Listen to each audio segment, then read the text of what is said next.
हैदराबाद येथील सुप्रसिद्ध Yashoda group of हॉस्पिटलच्या वतीने अमरावती येथे प्रगत हृदय आणि फुफ्फुस उपचारांबाबत एका विशेष पत्रकार परिषदेचे आयोजन करण्यात आले होते।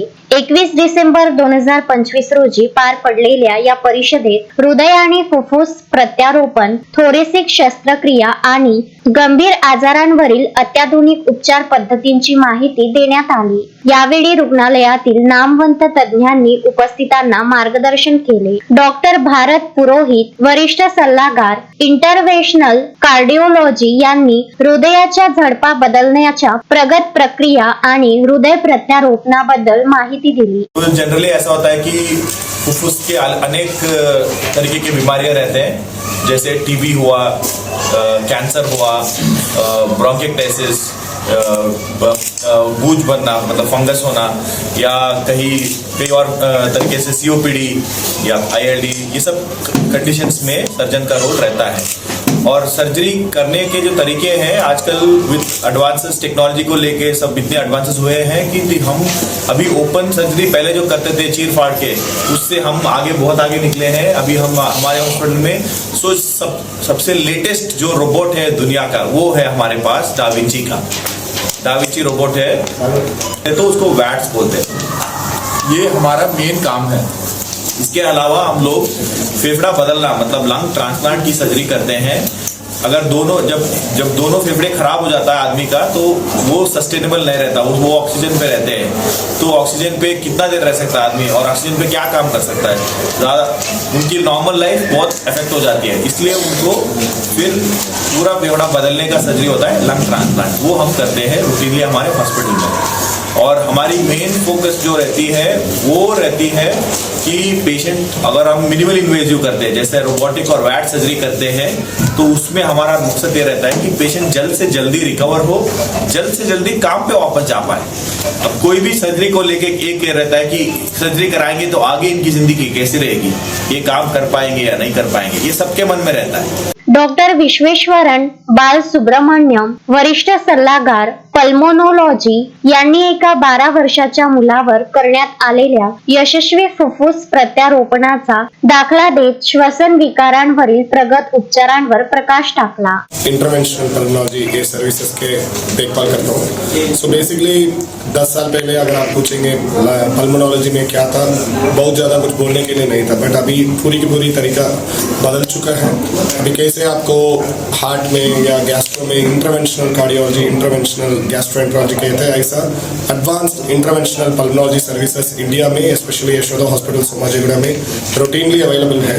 अभी इससे पहले कोई भी लंग्स के अंदर ट्यूमर है, नहीं तो लंग्स के सांस की नल की सुखड़ा है, तो हम बड़ा सर्जरी करने का जरूरत पड़ते थे। बट अभी ये छोटा सा दूरबीन में ब्रोंकोस्कोपी कहते हैं, कैसे आपको पेट में अल्सर है तो एंडोस्कोपी करते हैं, ऐसे लंग्स के अंदर कोई भी प्रॉब्लम रहता है तो वो देखने के लिए हम ब्रोंकोस्कोपी करके एक प्रोसीजर करते हैं। उस प्रोसीजर के साथ काफ़ी पेशेंट को ये लंग का ट्यूमर ठीक करना, नहीं तो advanced COPD, smoking related lung disease, नहीं तो आईएलडी को बायोप्सी करना, लंग कैंसर को स्टेज 1 में भी हम एडवांस्ड नेविगेशन सिस्टम ब्रोंकोस्कोपी कहते हैं, उसी के साथ स्टेज 1 लंग कैंसर में भी हम डायग्नोस कर सकते हैं। ऐसा हमारे पास काफ़ी पेशेंट पूरा इंडिया से और विदेश से भी आता है और इधर से ट्रीटमेंट लेके चले जाते हैं और बहुत अच्छा भी हो जाता है।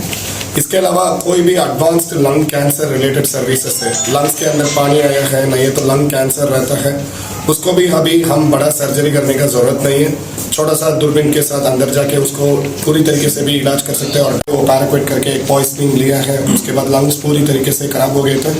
फिर हमारा लंग ट्रांसप्लांटेशन टीम के साथ डॉक्टर चेतन और बाकी डॉक्टर पंक्ति और डॉक्टर मंजुनाथ इधर है, ये सब लोग के साथ हमने उसको लंग ट्रांसप्लांटेशन किया है।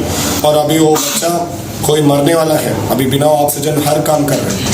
ऐसा काफ़ी पेशेंट हमारे पास लंग ट्रांसप्लांटेशन के लिए भी आता है, स्पेशली आईएलडी। कोई भी पेशेंट किसी कारण की वजह से परमानेंट ऑक्सीजन में जा चुका है, उनका ऐसा नहीं है कोई आगे इलाज नहीं है, ये लंग ट्रांसप्लांटेशन के साथ उनका सेकेंड लीज ऑफ लाइफ भी हम ले सकते हैं। इसके अलावा हमारे पास एक्मो करके एक एडवांस्ड लाइफ सपोर्ट सिस्टम है। सो पहले हमारा मन में यही है वेंटिलेटर में चला गया, उसमें कुछ नहीं हुआ तो आगे कुछ नहीं कर सकते, बट ऐसा नहीं है। अगर वेंटिलेटर से भी पेशेंट का ऑक्सीजन नहीं बढ़ रहे तो उनका advanced cardiac lung life support कहते हैं, एक्मो कहते हैं, वो डालते हैं। उसके साथ पेशेंट को मेंटेन करते हैं, धीरे धीरे उनका लंग कंडीशन और हार्ट कंडीशन इंप्रूव होते हैं। उसके बाद एक्मो हटा देते हैं और पेशेंट घर को पैदल चल के जाता है। में भी जाना है क्योंकि काफ़ी लोग का ये ट्रांसप्लांटेशन और एक्मो के बारे में आइडिया नहीं है। उस कारण की वजह से लोग होप छोड़ देते हैं। एक बार वेंटिलेटर में अटक गया, नहीं हुआ तो होप छोड़ देते, बट ऐसा नहीं है। और ये एक्मो जब 10 साल पहले बात करते थे इंडिया में भी इतना ज़्यादा नहीं होता था। अभी यशोदा हॉस्पिटल स्पेशली सोमाजुड़ा ब्रांच में हर समय होता है और काफ़ी पेशेंट बचता है और सेकेंड लीज ऑफ लाइफ भी मिलता है। सो जब भी कोई भी डॉक्टर को ये एक्मो नहीं है तो लंग ट्रांसप्लांटेशन, नहीं है तो एडवांस्ड इंटरवेंशनल प्रोसीजर्स, नहीं है तो थोरेसिक रिलेटेड सर्विसेज, नहीं है तो आईसीयू रिलेटेड सर्विसेज है, तो हमारा टीम मिस्टर आशुतोष, मिस्टर उदय और मिस्टर आकाश इधर रहेंगे। वो लोग पेशेंट को भी मदद करेंगे और यशोदा सोमाजुड़ा में काफ़ी कंसल्टेंट अच्छा मराठी में भी बात करते हैं, काफ़ी मराठी बेस्ड कंसल्टेंट्स भी रहता है। सो पेशेंट को भी एक गो टू होम फील भी रहता है।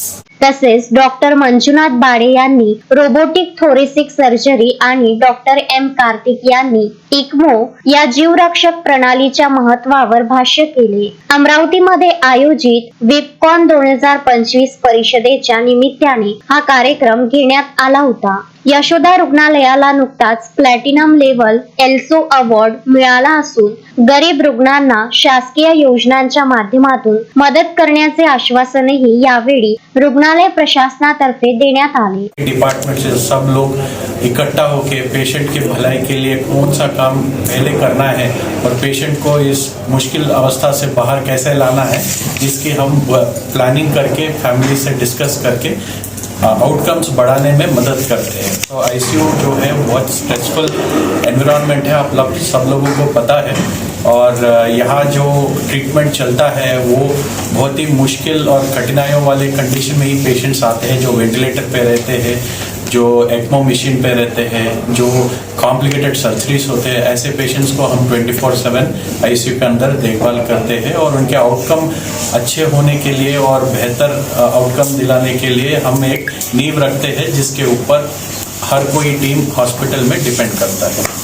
ये बेसिकली हमारा काम है। और हमारे जो ट्रांसप्लांट सर्विस अभी लंग ट्रांसप्लांट करना, कार्डियक ट्रांसप्लांट करना या लिवर ट्रांसप्लांट करना, उसमें क्रिटिकल केयर का बहुत बड़ा हाथ है। और क्रिटिकल केयर का सपोर्ट और बाकी डिसिप्लिनरी सपोर्ट से यशोदा हॉस्पिटल में हमारा जो रिजल्ट्स है वो काफ़ी बेहतर है। Vidarbha news bureau, Amravati.